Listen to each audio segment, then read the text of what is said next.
Halo, selamat datang di channel Om John. Utamakan bahasa Indonesia, kuasai bahasa asing, dan lestarikan bahasa daerah.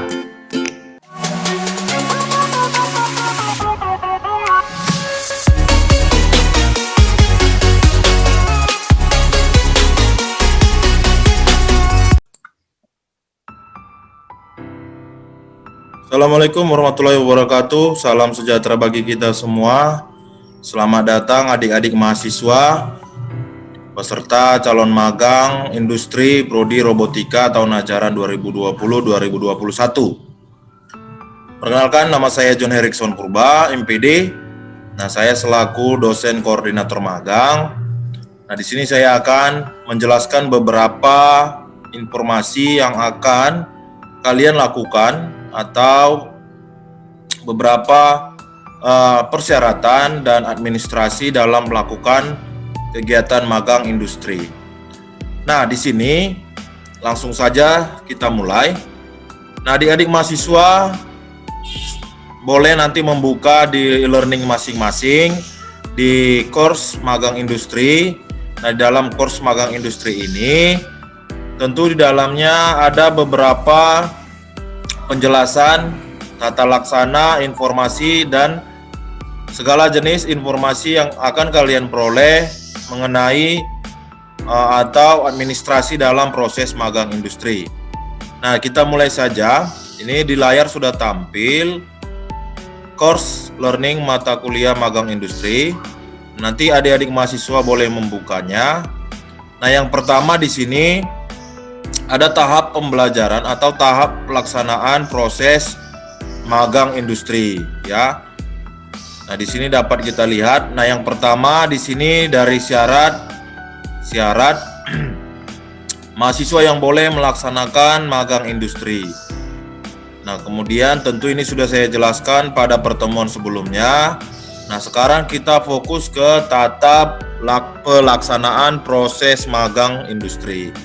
Nah, yang pertama, proses magang industri ini selang waktunya selama kurang lebih 1 semester atau 6 bulan, namun efektifnya minimal itu ada 4 bulan. Nah, kemudian bagaimana proses pengajuan magang atau bagaimana proses pelaksanaan magang? Ya, yang pertama, mahasiswa mencari informasi atau melakukan observasi ke industri-industri yang ada di Pulau Batam, ya, yang ada di sekitarnya untuk mencari informasi apakah di perusahaan tersebut menerima atau melaksanakan proses program magang industri. Nah, kemudian setelah melakukan observasi, kemudian ditemukan yang sesuai dengan kebutuhan. Nah, maka mahasiswa melakukan pengajuan atau melakukan pengajuan pendaftaran magang kepada dosen koordinator magang atau kepada saya, boleh nanti diserahkan. Nah, kemudian melengkapi borang NBO 8.4.11 P0, ya. Nah, kemudian Pak, dari mana kita dapat memperoleh borang itu? Nah, di learning ini sudah saya share juga, ya. Ini ada linknya. Di sini ada semua borang-borang yang akan atau yang harus kalian isi, harus kalian lengkapi dalam melakukan proses magang industri, ya. Nah, kemudian kita lanjutkan. Nah, setelah borang tersebut sudah diserahkan kepada koordinator magang atau dosen magang, nah, kemudian bagian pihak kerjasama akan mengeluarkan surat pengantar, ya, surat pengantar yang mengatasnamakan Politeknik Negeri Batam. Kemudian surat ini kalian bawa ke perusahaan atau industri yang akan kalian tuju dalam proses magang industri. Nah, kemudian setelah ini sudah kalian antarkan ke perusahaan, nah, kemudian ada feedback dan kalian sudah diterima untuk melaksanakan magang tersebut, maka perusahaan diminta untuk mengisi borang NOBO 8.4.11 versi 0, ya, atau di sini merupakan surat balasan dari permohonan magang yang sudah kalian kirimkan, ya. Nah, kemudian setelah itu sudah dapat surat balasan dari industri, Kemudian barulah akan dilaksanakan proses magang sesuai dengan jadwal yang sudah ditentukan.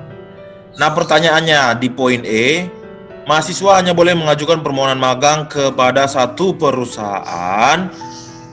Kemudian, jika tidak ada balasan selama 14 hari kerja atau otomatis dianggap ditolak, barulah kalian boleh mengajukan ke perusahaan yang lainnya. Nah, artinya di sini agar tidak terjadi double penerimaan atau double perusahaan yang akan kalian tuju, yang akan berakibat mungkin nanti ketika perusahaan A dalam kurun waktu 1 minggu mereka belum membalas, tapi kalian sudah mengajukan ke perusahaan yang lain. Nah, ternyata kedua-duanya menerima, akhirnya nanti kalian harus menolak salah satu, akan berakibat nanti kepada teman-teman yang lain atau adik-adik kalian ya, nanti akan mungkin di blacklist atau dicap tidak baik. Jadi untuk menghindari hal tersebut, maka ditetapkan hari selang waktunya selama 14 hari kerja ya. Jadi dianggap bahwasanya pengajuan itu tidak diterima atau ditolak, lalu kalian boleh mengajukan ke perusahaan yang lain. Nah, kemudian poin yang ketiga untuk khusus kelas malam, tadi sudah saya katakan minggu lalu di pertemuan sebelumnya bahwasanya mahasiswa karyawan tidak wajib melakukan atau memberikan surat pengantar magang, hanya perlu mengisi borang BO 8.4.1.0 atau borang pendaftaran magang secara administrasi jika dia melakukan magangnya di tempat bekerja ya, atau di lokasi dia bekerja. Kenapa? Karena di situ sudah dianggap bahwasanya ya dia sudah magang, sudah bekerja di situ. Jadi hanya melengkapi borang pendaftaran magang saja. Nah, kemudian setelah semuanya selesai, sudah dianggap melaksanakan magang, kalian harus melengkapi borang 8.4.3.1, yaitu borang logbook magang ya. Logbook magang itu artinya adalah borang ini berkas ya, yang di dalamnya itu kalian mengisi kegiatan-kegiatan harian dalam melakukan magang di industri. Itu yang dikatakan dengan borang logbook magang. Nah, setelah itu nanti kalian melakukan poin yang kelima, koordinasi dengan dosen pembimbing atau pembimbing magang, itu sama dengan pembimbing TA ya. Artinya kalian akan berkoordinasi, komunikasi tentang apa saja kendala atau mungkin ada titipan yang harus dikerjakan atau yang diambil dalam proses magang industri tersebut. Nah, kemudian setelah selesai magang, tentunya setelah waktunya sudah berlangsung misalnya 4 bulan, nah kalian harus melengkapi borang berikutnya, yaitu ada namanya borang 8.4.3.2, yaitu borang umpan balik ya, umpan balik dari industri. Ada di situ umpan balik dari industri. Kemudian ada borang 84.3.3.1. Nah, di sini titik 3 ya. Maksudnya di sini umpan balik dari mahasiswa itu sendiri, yaitu kalian nanti disuruh mengisi umpan baliknya. Nah, kemudian poin C, di sini ada borang yaitu laporan magang. Nah, di sini laporan magang berupa laporan tertulis terkait tentang semua kesimpulan, mulai dari profil dari perusahaan kalian melakukan magang hingga selesai pelaksanaannya, kegiatannya di dalam, itu akan dikumpulkan kembali untuk dinilai atau akan diperiksa oleh dosen koordinator dan pembimbing magang. Nah, kemudian ada catatan di sini, logbook magang itu diupload di learning atau di link yang sudah di-share ya, untuk direview setiap minggunya. Jadi setiap minggu itu kalian harus mengupload yang namanya logbook atau kegiatan sehari-hari kalian apa saja di dalam perusahaan selama proses magang industri ya. Nah, di situ setiap minggunya. Nah, kemudian penilaian dilakukan berdasarkan kumulatif nilai umpan balik magang industri, laporan magang, logbook, dan absensi. Yang kemudian akan dikumulatifkan. Artinya kumulatifkan itu dijumlahkan, kemudian dilakukan perhitungan secara menyeluruh. sehingga keluarlah nilai magang industri adik-adik mahasiswa. Nah, mari kita lihat apa saja logbook magang itu. Ketika kalian nanti klik link yang sudah di-share dalam e-learning, maka akan tampil di sini ada dia folder magang robotika, ada borang kelengkapan ya. Di sini borang kelengkapan, silakan diklik. Di sini ada beberapa borang ya.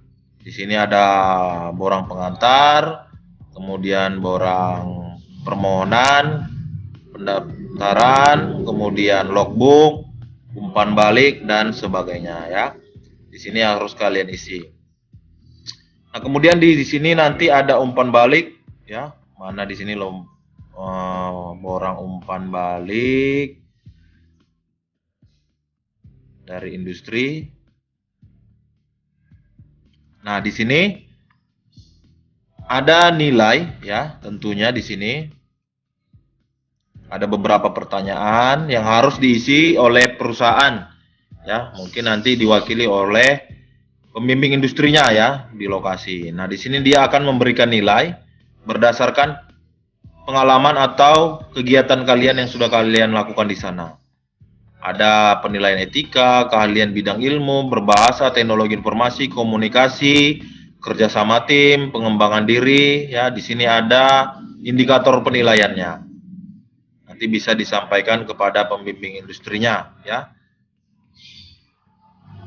Ini tentunya setelah selesai kalian melaksanakan magang.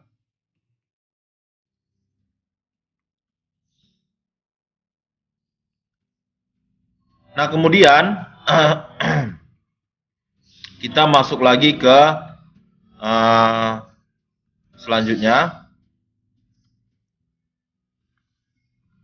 Di dalam learning ini juga nanti saya akan menyediakan lokasi atau tempat pengumpulan logbook magang ya, di sini bisa.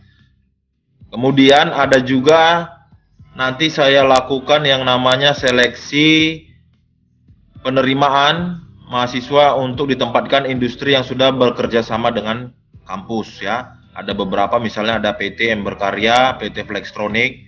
Nah, sifatnya ini terbatas, tidak bisa mewakili atau memfasilitasi seluruh mahasiswa yang akan melakukan magang industri. Nah, seperti yang saya katakan di awal, kalian diwajibkan mencari secara mandiri industri yang akan ditujukan untuk menjadi tempat magang industri.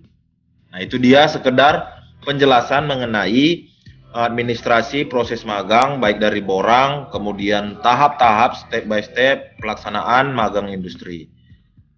Saya rasa cukup jelas. Jika ada pertanyaan, boleh nanti kalian hubungi saya langsung lewat kontak WhatsApp atau di Japri ke nomor yang sudah saya share sebelumnya.